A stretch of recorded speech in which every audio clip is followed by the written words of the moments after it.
96। मंजू घोषा का प्रभाव। कुटिया में सामग्री बहुत संक्षिप्त थी, परंतु कुटी में घुसते ही जिस वस्तु पर अम्बपाली की दृष्टि पड़ी उसे देखते ही वो आश्चर्यचकित हो गईं।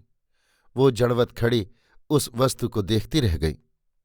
वो वस्तु एक महार्घ वीणा थी जो चंदन की चौकी पर रखी थी। वीणा का विस्तार तो अद्भुत था ही, उसका निर्माण भी असाधारण था। वो साधारण मनुष्य के कौशल से बनी प्रतीत नहीं होती थी। उस पर अति अलौकिक हाथी दांत की पच्चीकारी का काम हो रहा था, और उसमें जो तुम्बे काम में लाए गए थे उनके विस्तार तथा सुडौलता का वर्णन ही नहीं हो सकता था। देवी अम्बपाली बड़ी देर तक उस वीणा को आंखें फाड़ फाड़ कर देखती रहीं। उन्होंने उसे पहचान लिया था। वो इस बात से बड़ी विस्मित थीं कि इस असाधारण वीणा को लाया कौन, और इस कुटी के एकांत स्थान में इस दिव्य वीणा को लेकर रहने तथा अनायासी दुर्दांत सिंह को मार गिराने की शक्ति वाला ये सरल वीर तरुण है कौन। एक बार उन्होंने फिर संपूर्ण कुटिया में दृष्टि फेंकी। दूसरी ओर पर्णभित्ति पर 2-3 बर्छे, एक विशाल धनुष और 2 तूणीर बाणों से संपन्न टंगे थे। एक भारी खड्ग भी एक कोने में लटक रहा था। कुटी के बीचों बीच एक बड़ा सा शिलाखंड था, जिस पर एक सिंह की समूची खाल पड़ी थी। उस पर एक आदमी भली भांति सो सकता था। एक कोने में एक काष्ठ मंजूषा, दूसरे में मिट्टी की एक कुंभकारिका जल से भरी रखी थी। यही उस कुटी की संपदा थी। ये सब घूमती दृष्टि से देख देवी अम्बपाली उसी अमोघ वीणा को ध्यानपूर्वक देखती ठगी सी रह गईं। उनके मस्तिष्क में कौशाम्बीपति उदयन का मिलन क्षण चित्रित होने लगा। युवक ने वेग से सिर का बोझ एक और कुटी के बाहर फेंक दिया। फिर वो भारी भारी पैर रखता हुआ कुटी में आया। पदध्वनि सुन अम्बपाली ने युवक की ओर देखा।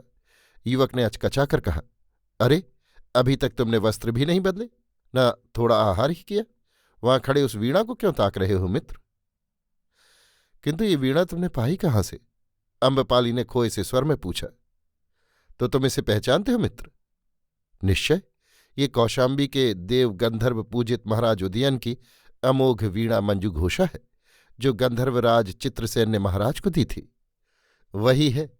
पर तुम इसे पहचानते कैसे हो मित्र? इसका इतिहास तुम्हें कैसे विदित हुआ? ये तो अति गुप्त बात है। तरुण ने कुछ आश्चर्य मुद्रा में कहा। मैंने इसे बजते हुए देखा है। बजते हुए देखा है? असंभव। देखा है मित्र, अम्बपाली ने अति गंभीर स्वर में कहा। कहाँ? देवी अम्बपाली के आवास में। देवी अम्बपाली के आवास में? किसने इसे बजाया था मित्र? तुम स्वप्न देख रहे हो? कदाचित स्वप्न ही हो, नहीं तो ये वीणा इस एकांत कुटी में। आश्चर्य, अति आश्चर्य। परंतु इसे तुमने बजते देखा था। किसने बजाया था मित्र? पृथ्वी पर एक ही व्यक्ति तो इसे बजा सकता है। महाराज उदयन? हाँ, वही। और वे देवी अम्बपाली के आवास में आए थे। गत वसंत में महाराज ने वीणा बजाई थी और देवी ने अवश्य नृत्य किया था। और तुमने वो नृत्य देखा था मित्र? देवी अम्बपाली के नृत्य को देखने की सामर्थ्य किसमें है? उनकी दासियां जो नृत्य करती हैं वही देवदानव और नरलोक के लिए दुर्लभ है। परंतु मैंने देखा था, इस अमोघ वीणा के प्रभाव से अवश्य हो देवी ने नृत्य किया था। तरुण कुछ देर एकटक देवी अम्बपाली के मुंह की ओर देखता रहा, फिर बोला, तुम सत्य कहते हो मित्र, पर क्या देवी अम्बपाली से तुम्हारा परिचय है? यथेष्ट है। यथेष्ट? तब तुम क्या मुझे उपकृत करोगे? आज के उपकार के बदले में? अम्बपाली ने हंसकर कहा। नहीं नहीं मित्र, परंतु मेरी एक अभिलाषा है। क्या मैं उसे जान सकता हूं? गोपनीय क्या है मित्र? मैं चाहता हूं एक बार देवी अम्बपाली मेरे सम्मुख वही नृत्य करें। तुम्हारे सम्मुख? तुम्हारा साहस तो प्रशंसनीय है मित्र। अम्बपाली वेग से हंस पड़ी। तरुण ने क्रुद्ध होकर कहा, इतना क्यों हंसते हो मित्र? परंतु अम्बपाली हंसती ही रहीं। फिर उन्होंने हंसते हंसते कहा, खूब कहा तुमने मित्र, देवी अम्बपाली तुम्हारे सम्मुख नृत्य करेंगी। क्या तुम जानते हो, देवी का नृत्य देखने के लिए देव गंधर्व भी समर्थ नहीं है? तरुण खींच उठा। उसने कहा, जितना तुम हंस सकते हो हंसो मित्र, पर मैं कहे देता हूं, देवी अम्बपाली को मेरे सम्मुख नृत्य करना पड़ेगा।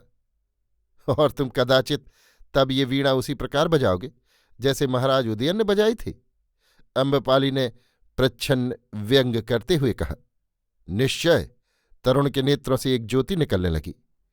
तरुण के संक्षिप्त उत्तर से अम्बपाली विजड़ित हो गई। उन्हें महाराज उदयन की वो अद्भुत भेंट याद आ गई। उन्होंने धीमे स्वर से कहा, क्या कहा?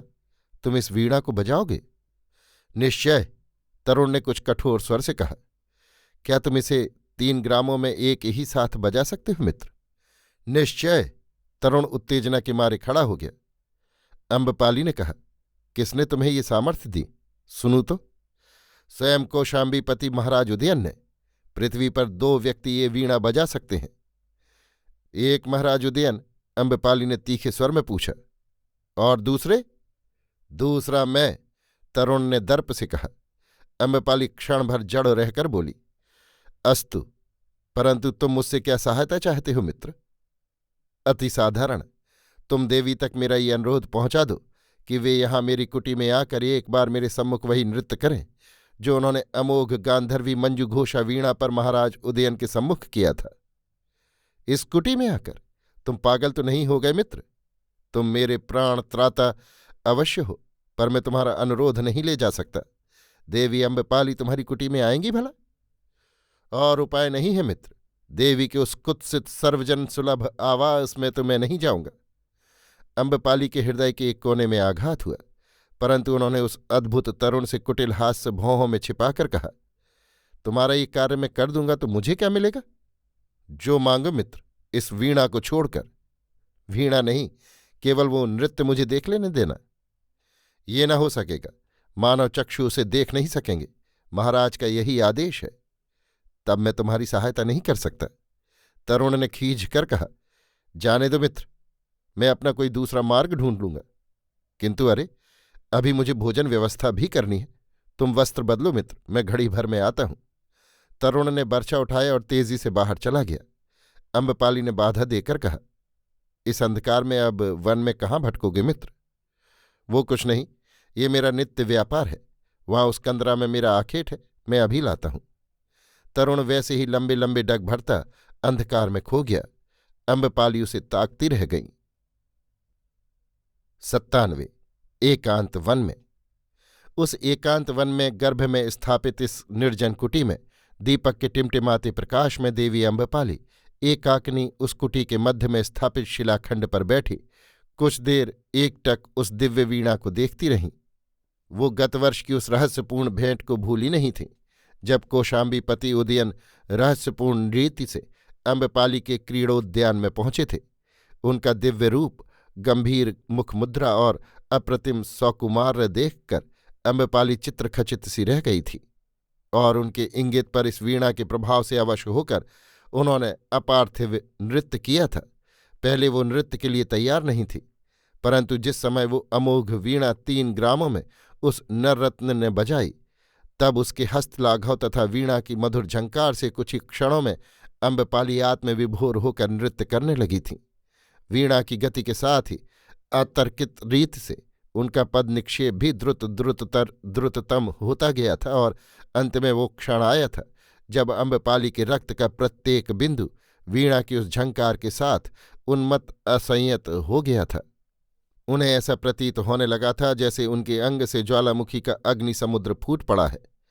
उससे वो तो विदग्ध नहीं हुई, किंतु उन्हें ऐसा भास होने लगा था मानो वो अग्नि समुद्र विश्व को विदग्ध कर रहा है। तब देवी अम्बपाली ने अपने कुसुम कोमल गात्र को देवविष्ट पाया था। वो मानो स्वयंभू विराट पुरुष की प्रतिमूर्ति बनी। प्रलयकाल की महासमुद्र में उठी वाण वाग्नि की ज्वालाओं के बीच प्रलय के ध्वंस से त्रास पाए नरलोक, द्युलोक और 7 पाताल के परे परमानंद, तृप्ति और इंद्रियातीत आनंद से भरी, केवल चरण के अंगुष्ठ के एक नख मात्र पर वसुंधरा का भार स्थिर कर स्वयं अस्थिर भाव से नाच रही हैं, और वो दिव्य गंधर्व रूप प्रियदर्शी उदयन विद्युत गति से उस महार्ग वीणा के तारों पर महामेघ गर्जना के नाद से ब्रह्मांड को प्रकंपित कर रहा है।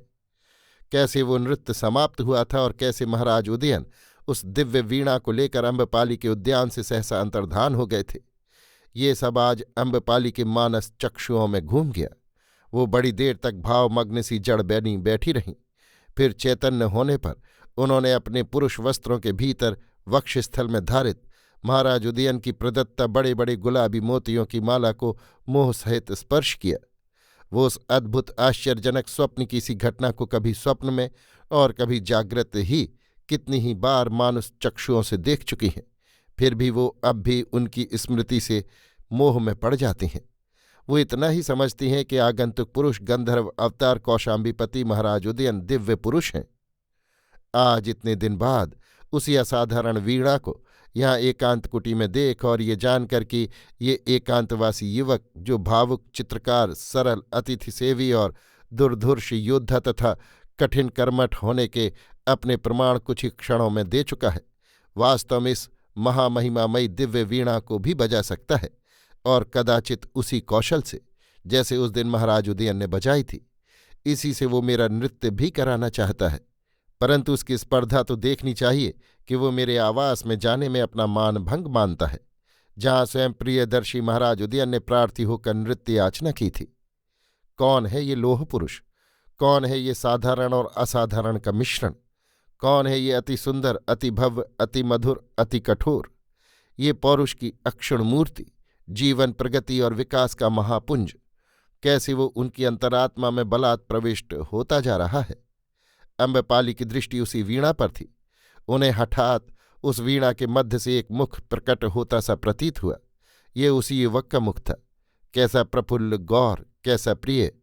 अम्बपाली ने कुछ ऐसी अनुभूति की जो अब तक उन्हें नहीं हुई थी। अपने हृदय की धड़कन वो स्वयं सुनने लगीं। उनका रक्त जैसे तप्त शीशे की भांति खौलने और नसों में घूमने लगा। उनके नेत्रों के सम्मुख शत सहस्त्र लक्ष कोटि रूपों से वही मुख पृथ्वी, आकाश और वायुमंडल में व्याप्त हो गया। उस मुख से वज्रध्वनि में सहस्त्र सहस्त्र बार ध्वनित होने लगा, नाचो अम्बपाली, नाचो, वही नृत्य, वही नृत्य। और अम्बपाली को अनुभव हुआ है कि कोई दुर्धर्ष विद्युत धारा उनके कोमल गात में प्रविष्ट हो गई है। वो असंयत होकर उठीं। कब उनके कमनीय कुंतलों से कृत्रिम पुरुष वेश लोप हो गया, उन्हें भान नहीं रहा। उन्हें प्रतीत हुआ मानो वही प्रिय युवक उस चौकी पर बैठकर वैसे ही कौशल से वीणा पर 3 ग्रामों से अपना हस्त लाघव प्रकट कर रहा है। उसकी झनकार स्पष्ट उनके कानों में विद्युत प्रवाह के साथ प्रविष्ट होने लगी और असंयत असावधान अवस्था में उनके चरण थिरकने लगे। आप ही आप उनकी गति बढ़ने लगी और वो आत्मविस्मृत होकर वही अपार्थिव नृत्य करने लगीं। 98 अपार्थिव नृत्य।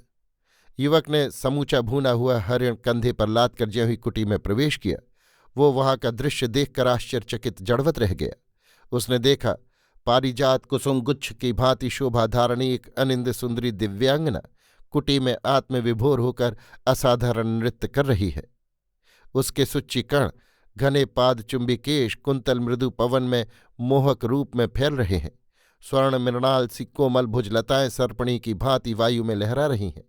कोमल कदली स्तंभ सी जंघाएं व्यवस्थित रूप में गतिमान होकर पीन नितंबों पर आघात सा कर कटी प्रदेश को ऐसी हिलोर दे रही हैं जैसे समुद्र में ज्वार आया हो। कुंदकली सा धवल गात, चंद्रकिरण सी उज्ज्वल छवि और मुक्त नक्षत्र सा दीप्तिमान मुखमंडल, सब कुछ अलौकिक था। क्षण भर में ही युवक विवश हो गया। उसने आंखें टेक ओर फेंक कर वीणा की ओर पद बढ़ाया। अम्बपाली के पदक्षेप के साथ वीणा आप ही ध्वनित हो रही थी। युवक ने वीणा उठा ली, उस पर उंगली का आघात किया। नृत्य मुखरित हो उठा। अब तो जैसे ज्वालामुखी ने ज्वलित द्रवित सत्व भूगर्भ से पृथ्वी पर उंडेलने प्रारंभ कर दिए हों, जैसे भूचाल आ गया हो, पृथ्वी डगमग करने लगी हो। वीणा की झंकृति पर क्षण भर के लिए देवी अम्बपाली सावधान होती और फिर भाव समुद्र में डूब जाती। उसी प्रकार देवी सम पर ज्यों ही पदक्षेप करती और निमिष मात्र को युवक की अंगुली सम पर आकर तार पर विराम लेती तो वो निमिष भर को होश में आ जाता। धीरे धीरे दोनों ही बाह ज्ञान शून्य हो गए। सुदूर नील गगन में टिमटिमाते नक्षत्रों की साक्षी में उस गहन वन के एकांत कक्ष में ये दोनों ही कलाकार पृथ्वी पर दिव्य कला को मूर्तिमती करते ही रहे। उनके पार्थिव शरीर जैसे उनसे पृथक हो गए। उनका पार्थिव ज्ञान लोप हो गया। जैसे वे दोनों कलाकार पृथ्वी के प्रलय हो जाने के बाद, समुद्रों के भस्म हो जाने पर, सचराचर वसुंधरा के शेष लीन हो जाने पर, वायु की लहरों पर तैरते हुए ऊपर आकाश में उठते चले गए हों और वहां पहुंच गए हों जहां भू नहीं, भुव नहीं, स्वाह नहीं, पृथ्वी नहीं, आकाश नहीं, सृष्टि नहीं, सृष्टि का बंधन नहीं, जन्म नहीं, मरण नहीं, एक नहीं, अनेक नहीं, कुछ नहीं, कुछ नहीं। 99। पीड़ानंद। जब देवी अम्बपाली की संज्ञा लौटी तब कुछ देर तक तो वो यही न जान सकीं कि वो कहाँ है। दिन निकल आया था। कुटी में प्रकाश रेख के साथ प्रभात की सुनहरी धूप छनकर आ रही थी। सावधान होने पर अम्बपाली ने देखा कि वो भूमि पर अस्त व्यस्त पड़ी हैं। वो उठ बैठी। कुटी में कोई नहीं था। उन्होंने पूर्व दिशा की एक खिड़की खोल दी। सुदूर पर्वतों की चोटियां धूप में चमक रही थीं। वन पक्षियों के कलरव से मुखरित हो रहा था। धीरे धीरे उन्हें रात की सब बातें याद आने लगीं। वीणा वैसे ही सावधानी से उसी चंदन की चौकी पर रखी थी। तब क्या रात उसने स्वप्न देखा था या सचमुच ही उसने नृत्य किया था? उसे स्मरण हो आया। एक गहरी स्मृति की संस्कृति उदय हो रही थी। वही युवक आत्मलीन होकर वीणा बजा रहा था। क्या सचमुच पृथ्वी पर महाराज उदयन को छोड़ दूसरा भी एक व्यक्ति वैसी ही वीणा बजा सकता है? तब कौन है वो युवक? क्या ये संसार त्यागी निरीह व्यक्ति कोई देवशापग्रस्त देवता है, अथवा कोई गंधर्व, यक्ष, असुर या कोई लोकोत्तर सत्व मानव रूप धर इस वन में विचरण कर रहा है? देवी अम्बपाली अति व्यग्र होकर उसी युवक का चिंतन करने लगी। क्या उन्होंने संपूर्ण रात्रि अकेले ही उस कुटी में उसी के साथ व्यतीत की है? तो अब वो इस समय कहाँ है? कहाँ है वो? अम्बपाली एक ही क्षण में उस कुटी में उस युवक के अभाव को इतना अधिक अनुभव करने लगी जैसे समस्त विश्व में ही कुछ अभाव रह गया हो। उनकी इच्छा हुई कि पुकारें, कहाँ हो तुम? अरे ओ कुसुम कोमल, वज्र कठिन, तुमने कैसे मुझे आक्रांत कर लिया? देवी अम्बपाली विचारने लगी। आज तक कभी भी तो ऐसा नहीं हुआ था।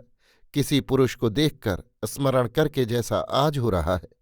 पुरुष जाति मात्र मेरी शत्रु है, मैं उससे बदला लूंगी। उसने मेरे सतीत्व का बलात् हरण किया है। जब से मैंने दुर्लभ सप्तभूमि प्रासाद में पदार्पण किया है, कितने सामंत, सेठी पुत्र, सम्राट और राजपुत्र संपदा और सौंदर्य लेकर मेरे चरणों से टकराकर खंड खंड हो गए। क्या अम्बपाली ने कभी किसी को पुरुष समझा? वे सब निरीह प्राणी अम्बपाली की करुणा और विराग के ही पात्र बने। अचल हिमगिरी श्रृंग की भांति अम्बपाली का सतीत्व अचल रहा, डिगा नहीं, हिला नहीं, विचलित हुआ नहीं। वो वैसा ही अस्पर्श अखंड बना रहा। ये सोचते सोचते अम्बपाली गर्व में तनकर खड़ी हो गई। फिर उनकी दृष्टि उस वीणा पर गई। वो सोचने लगी, किंतु अब ये अकस्मात ही क्या हो गया? वो अचल हिमगिरी श्रृंग सम गर्वीली अम्बपाली का अजेय सतीत्व आज विगलित होकर उस मानव के चरण पर लौट रहा है। उन्होंने आर्तनाद करके कहा, अरे मैं आक्रांत हो गई, मैं असंपूर्ण हो गई, मैं निरीह नारी कैसे इस दर्प मूर्ति पौरुष के बिना रह सकती हूँ? परंतु वो मुझे आक्रांत करके छिप कहाँ गया? उसने केवल मेरी आत्मा ही को आक्रांत किया, शरीर को क्यों नहीं? ये शरीर जला जा रहा है, इसमें आबद्ध आत्मा छटपटा रही है। इस शरीर के रक्त की एक एक बूंद प्यास प्यास चिल्ला रही है। इस शरीर की नारी अकेली रुदन कर रही है। अरे ओ आओ, तुम इसे अकेली न छोड़ो। अरे ओ पौरुष, ओ निर्मम, कहाँ हो तुम? इसे आक्रांत करो, इसे विजय करो, इसे अपने में लीन करो। अब एक क्षण भी नहीं रहा जाता। ये देह, ये अधम नारी देह, नारीत्व की समस्त संपदा सहित इस निर्जन वन में अकेली आरक्षित पड़ी है। अपने अदम्य पौरुष से अपने में आत्मसात कर लो तुम, जिससे ये अपना आपा खो दे, कुछ शेष न रहे। अम्बपाली ने दोनों हाथों से कसकर अपनी छाती दबा ली। उनकी आंखों से आग की ज्वाला निकलने लगी। लोहार की धौंकनी की भांति उनका वक्षस्थल ऊपर नीचे उठने बैठने लगा।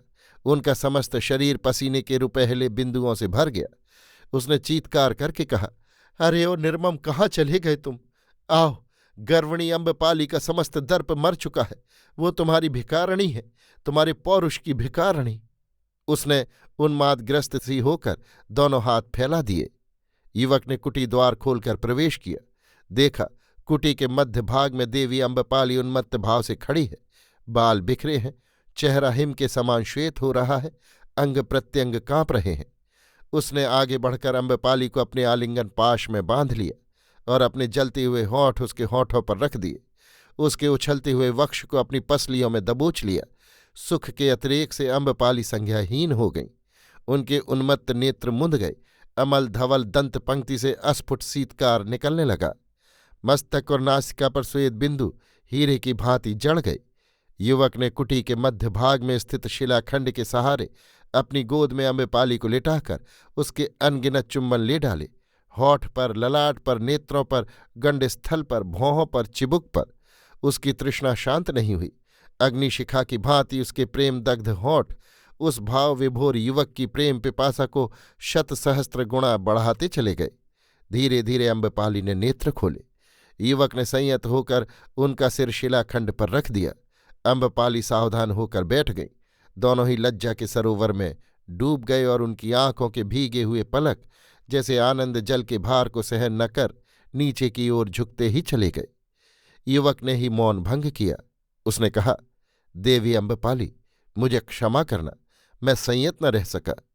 अम्बपाली प्यासी आंखों से उसे देखती रही। उसके बाद सूखे होठों में हंसी भरकर उन्होंने कहा, अंततः तुमने मुझे जान लिया प्रिय। कल जिस क्षण मैंने आपको नृत्य करते देखा था तभी जान गया था देवी। वो नृत्य तुम्हें भाया? नरलोक में ना तो कोई वैसा नृत्य कर सकता है और न देख ही सकता है देवी। और वो वीणावादन कुछ बन पड़ता है, पर अभी अधिकार पूर्ण नहीं। मैं तुम्हारे साथ बजा सकूंगा इसकी आशा न थी, पर तुम्हारे नृत्य ने ही सहायता दी। ऐसा तो महाराज उदयन भी नहीं बजा सकते प्रिय, देवी ने मुस्कुराकर कहा। युवक हंस दिया। कुछ देर तक दोनों चुप रहे। दोनों के हृदय आंदोलित हो रहे थे। युवक पर अम्बपाली का परिचय एवं नाम प्रकट हो गया था, पर अम्बपाली अभी तक उस पुरुष से नितांत अनभिज्ञ थी जिसने उनका दुर्जय हृदय जीत लिया था, किंतु वो पूछने का साहस नहीं कर सकती थी। कुछ सोच विचार के बाद उन्होंने कहा, इसके बाद?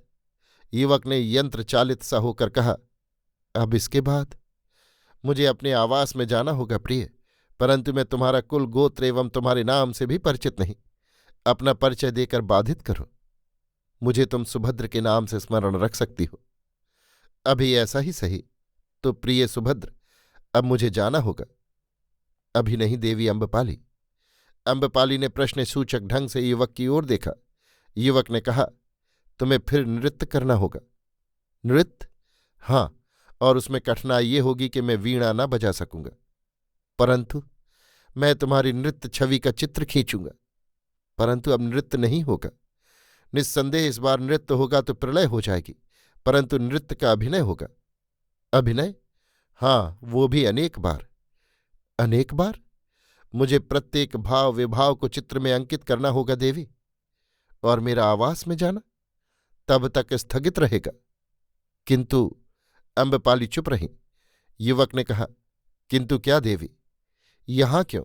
तुम आवास में आकर चित्र उतारो। तुम्हारे आवास में, जो सार्वजनिक है, जो तुम्हें तुम्हारे शुल्क में दिया गया है। देवी अम्बपाली, मैं लिच्छवी गणतंत्र का विषय नहीं हूं। मैं इस धिक्कृत कानून को सहन नहीं कर सकता जिसके आधार पर तुम्हारी अप्रतिम प्रतिमा बलात् सार्वजनिक कर दी गई। तो वो तुम्हारी दृष्टि में एक व्यक्ति की वासना की सामग्री होनी चाहिए थी, क्यों नहीं? और वो एक व्यक्ति तुम ही स्वयं, और कोई नहीं। ये तो बड़ी अद्भुत बात तुमने कही भद्र, किंतु मैं अपनी ही वासना की सामग्री कैसे? सभी तो ऐसे हैं देवी। व्याकरण का जो उत्तम पुरुष है वही पृथ्वी की सबसे बड़ी इकाई है, और वही अपनी वासना का भोक्ता है। उसकी वासना ही अपनी स्पर्धा के लिए व्याकरण का मध्यम पुरुष नियत करती है। अम्बपाली चुपचाप सुनती रही। युवक ने फिर कहा, इसी से तो जब तुम्हारी वासना का भोग, तुम्हारा वो अलौकिक व्यक्तित्व बलात् सार्वजनिक कर दिया गया, तब तुम कितनी क्षुब्ध हो गई थी। अम्बपाली इस असाधारण तर्क से अप्रतिभ हो गई। वो सोच रही थी, पृथ्वी पर एक ऐसा व्यक्ति अंततः है तो जिसके तलवों में मेरे आवास पर आते छाले पड़ते हैं, जो मुझे सार्वजनिक स्त्री के रूप में नहीं देख सकता। आह, मैं ऐसे पुरुष को हृदय देकर कृतकृत्य हुई। शरीर भी देती तो शरीर धन्य हो जाता, परंतु इसे तो मैं बेच चुकी, मुंह मांगे मूल्य पर। हाय रे वैश्य जीवन। युवक ने कहा, क्या सोच रही हो देवी? यही कि जिसने प्राणों की रक्षा की उसका अनुरोध टाला कैसे जा सकता है। सुभद्र ने मुस्कुराकर रंग की प्यालियों को ठीक किया और कूची हाथ में लेकर चित्रपट को तैयार करने लगा। कुछ ही क्षणों में दोनों कलाकार अपनी अपनी कलाओं में डूब गए। चित्रकार जैसी जैसी भावभंगी का संकेत अम्बपाली को करता, अम्बपाली यंत्र चालिता के समान उसका पालन करती जाती थी। देखते ही देखते चित्रपट पर दिव्य लोकोत्तर भंगिमा युक्त नृत्य की छवि अंकित होती गई। दोपहर हो गई। दोनों कलाकार थककर चूर चूर हो गए। श्रम बिंदु उनके चेहरों पर छा गए। हंसकर अम्बपाली ने कहा, अब नहीं, अब पेट में आते नृत्य कर रही हैं। उतारोगे तुम इनकी छवि प्रिय? युवक सरल भाव से हंस पड़ा। उसने हाथ की कूची एक ओर डाल दी और अम्बपाली के पार्श्व में शिलाखंड पर आ बैठा। अम्बपाली के शरीर में सिहरन दौड़ गई। युवक ने कहा, देवी अम्बपाली, कभी हम इन दुर्लभ क्षणों के मूल्य का भी अंकन करेंगे। उसके लिए तो जीवन की अगणित सांसें हैं, किंतु तुम भी करोगे प्रिय? ओह, तुमने मेरी शक्ति देखी तो? देखी है। उस समय एक ही बार में अनायासी सिंह को मार डालने में, और इसके बाद उससे भी कम प्रयास से अधम अम्बपाली को आक्रांत कर डालने में। अब और भी कुछ शक्ति प्रदर्शन करोगे? इन दुर्लभ क्षणों के मूल्य का अंकन करने में देवी अम्बपाली, आपकी अभी बखानी हुई मेरी संपूर्ण शक्ति भी समर्थ नहीं होगी। वो हठात मौन हो गया। अम्बपाली पीपल के पत्ते के समान कांपने लगी। युवक का शरीर उनके वस्त्रों से छू रहा था। मध्याह्न का सुखद पवन धीरे धीरे कुटिया में तैर रहा था। उसी से आंदोलित होकर अम्बपाली की दो एक अलकावलियां उनके पूर्ण चंद्र के समान ललाट पर क्रीड़ा कर रही थीं। युवक ने अम्बपाली का हाथ अपने दोनों हाथों में लेकर कहा, देवी अम्बपाली, यदि मैं ये कहूं कि मैं तुम्हें प्यार करता हूं तो वास्तव में बहुत कम है।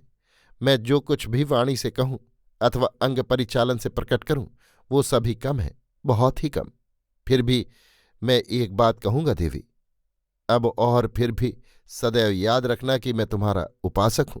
तुम्हारे अंग प्रत्यंग का, रूप यौवन का, तुम्हारी गर्वीली दृष्टि का, संस्कृत आत्मा का, तुम सप्तभूमि प्रासाद में विश्व की संपदाओं को चरण तल से रूंधते हुए सम्राटों और कोट्याधिपतियों के द्वारा मणि मुक्ता के ढेरों के बीच में बैठी हुई जब भी अपने इस अकिंचन उपासक का ध्यान करोगी, इसे अप्रतिम ही पाओगी।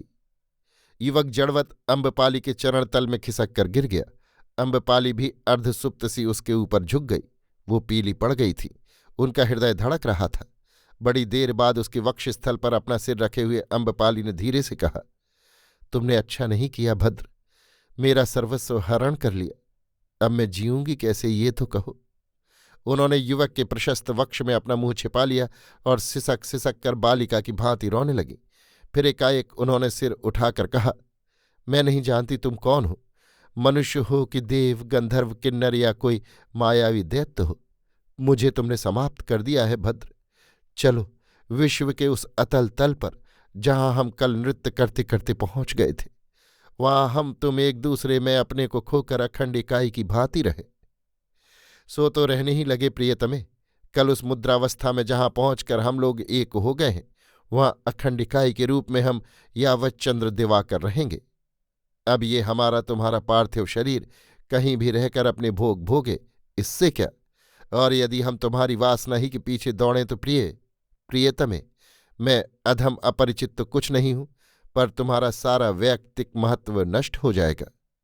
वो धीरे से उठा, अपने वक्ष पर जड़वत पड़ी अम्बपाली को कोमल सहारा देकर उसका मुख ऊंचा किया, एक मृदु मधुर चुम्बन उसके अधरों पर और नेत्रों पर अंकित किया और कहा, कातर मत हो प्रिय प्राणाधिके, तुमसी बाला पृथ्वी पर कदाचित ही कोई हुई होगी।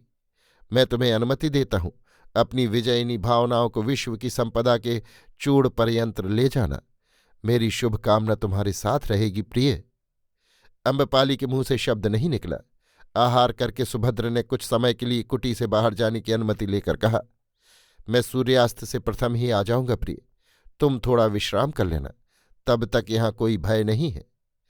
और सूर्यास्त के समय संध्या के अस्तंगत लाल प्रकाश के नीचे गहरी श्यामच्छटा शोभा को निरखते हुए वे दोनों असाधारण प्रेमी कुटी द्वार पर स्थित शिलाखंड पर बैठे अपनी अपनी आत्मा को विभोर कर रहे थे। 100 अभिन्न हृदय। उसी शिलाखंड पर गहन तिमिराच्छन्न नीलाकाश में हीरे की भांति चमकते हुए तारों की परछाई में दोनों प्रेमी हृदय एक दूसरे को आप्यायित कर रहे थे। युवक शिला का ढासना लगाए बैठा था और अम्बपाली उसकी गोद में सिर रखकर लेटी हुई थी। अम्बपाली ने कहा, प्रिय, क्या भोग ही प्रेम का पुरस्कार नहीं है? नहीं प्रिय, भोग तो वासना का यत्किंचित प्रतिकार है। और वासना, क्या वासना प्रेम का पुष्प नहीं? नहीं प्रिय, वासना क्षुद्र इंद्रियों का नगण्य विकार है। परंतु प्रिय, इस वासना और भोग ने तो विश्व की संपदाओं को भी जीत लिया है। विश्व की संपदाएं भी तो प्रिय भोग का ही भोग है। जब विश्व की संपदाएं भोग और वासनाओं को अर्पण कर दी गई, तब प्रेम के लिए क्या रह गया? आनंद। कौन सा आनंद प्रिय? जो इंद्रिय के भोगों से पृथक और मन की वासना से दूर है, जिसमें आकांक्षा भी नहीं, उसकी पूर्ति का प्रयास भी नहीं और पूर्ति होने पर विरक्ति भी नहीं, जैसी कि भोगों में और वासना में है। परंतु प्रिय, शरीर में तो वासना ही वासना है और भोग ही उसे सार्थक करते हैं। इसी से तो प्रेम के शैशव ही में शरीर भोगों में व्यय हो जाता है। प्रेम का स्वाद उसे मिल कहाँ पाता है? प्रेम को विकसित होने को समय ही कहाँ मिलता है? तब तो हाँ प्रिय, ये मानव का परम दुर्भाग्य है, क्योंकि प्रेम तो विश्व प्राणियों में उसे ही प्राप्त है। भोग और वासना तो पशु पक्षियों में भी है, पर मनुष्य पशु भाव से तनिक भी तो आगे नहीं बढ़ पाता है। तब तो प्रिय, यौवन और सौंदर्य कुछ रहे ही नहीं। क्यों नहीं? मनुष्य का हृदय तो कला का उद्गम है। यौवन और सौंदर्य, ये दो ही तो कला के मूलाधार हैं। विश्व की सारी ही कलाएं इसी में से उद्भासित हुई हैं प्रिय। इसी से यदि कोई यथार्थ पौरुषवान पुरुष हो और यौवन और सौंदर्य को वासना और भोगों की लपटों में झुलसने से बचा सके, तो उसे प्रेम का रस चखने को मिल सकता है। प्रिय, देवी अम्बपाली, वो रस अमोघ है, वो आनंद का स्रोत है, वर्णनातीत है। उसमें आकांक्षा नहीं, वैसे ही तृप्ति भी नहीं, इसी प्रकार विरक्ति भी नहीं। वो तो जैसे जीवन है, अनंत प्रवाह युक्त शाश्वत जीवन, अति मधुर, अति रम्य, अति मनोरम। जो कोई उसे पा लेता है, उसका जीवन धन्य हो जाता है। अम्बपाली ने दोनों मृणाल भुज युवक के कंठ में डालकर कहा, प्रियतम, मैंने उसे पा लिया। तो तुम निहाल हो गई प्रिय प्राणाधिके। मैं निहाल हो गई, निहाल हो गई। अपना सुख, अपना आनंद मैं कैसे तुम्हें बताऊं? उन्होंने आनंद विह्वल होकर कहा, आवश्यकता नहीं प्रिय, प्रेम की अथाह धारा में प्रेम की मंदाकिनी मिल गई है। तुम्हारे अवर्णनीय आनंद की अनुभूति मैं अपने रक्त प्रवाह में कर रहा हूं। युवक ने धीरे से झुककर अम्बपाली के प्रफुल्ल होठों का चुंबन लिया। अम्बपाली ने भी चुंबन का प्रत्युत्तर देकर युवक के वक्षस्थल में अपना मुंह छिपा लिया। कुछ देर बाद युवक ने कहा, मौन कैसे हो गई प्रिय? कुछ कहने को तो रहा ही नहीं अब। सब कुछ जान गई, सब कुछ, सब कुछ समझ गई, सब कुछ। तुम धन्य हुई प्रिय, तुम अमर हो गई। युवक ने धीरे से अम्बपाली को अपने बाहुपाश से मुक्त करके कहा, तो अब विदा प्रिय, कल के सुप्रभात तक। अम्बपाली का मुख सूख गया। उसने कहा, तुम कहाँ सोओगे? सामने अनेक गुफाएं हैं, किसी एक में। किंतु नहीं प्रिय। युवक ने हंसकर एक बार अम्बपाली के होठों पर और एक चुंबन अंकित किया और भारी बर्छा कंधे पर रख कंधे का वस्त्र ठीक कर अंधकार में विलीन हो गया। देवी अम्बपाली उस भूमि पर जहां अभी अभी युवक के चरण पड़े थे, अपना वक्ष रगड़ रगड़ कर आनंद विह्वल हो आंसुओं की गंगा बहाने लगीं।